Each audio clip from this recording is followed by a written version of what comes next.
Ano ba ang Sacred Triduum o ang Paschal Triduum na tinatawag? Ito po ang mga araw o tatlong araw na mahalaga sa loob ng Holy Week.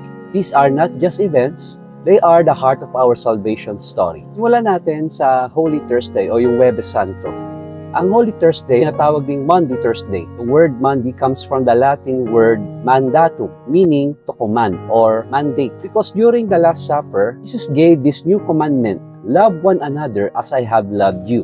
Sa gabing ito, dalawang sakramento ang na-institute. Una, yung Holy Eucharist. At ang pangalawa ay ang Sacrament of Holy Orders or the priesthood. Kapasimula po ang Maundy Thursday sa misa sa gabi, kung saan traditionally atin pong inaalala ang paghuhugas ng paa ng ating pong Panginoong Hesus sa kanya pong mga disipulo, showing us that real authority means humble service. Sa araw naman ng Good Friday, the only day in the church calendar where no Mass is celebrated. Instead, we remember the passion and death of Jesus Christ.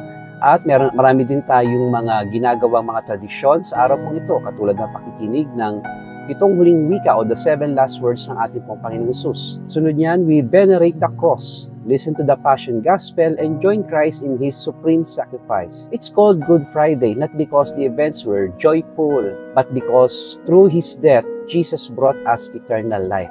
Yun yung mabuti sa Good Friday. Dito natin mararamdaman ang lalim ng pagmamahal ng Diyos. Pagdating naman sa Black Saturday, it is a day of silence and waiting. Si Jesus ay nasa libingan. Jesus lies in the tomb. The tabernacle is empty. But our faith says something holy is happening in silence. Merong nagaganap sa kabila ng katahimikan at paghihintay. Sa gabi, we celebrate the Easter Vigil, the mother of all vigils.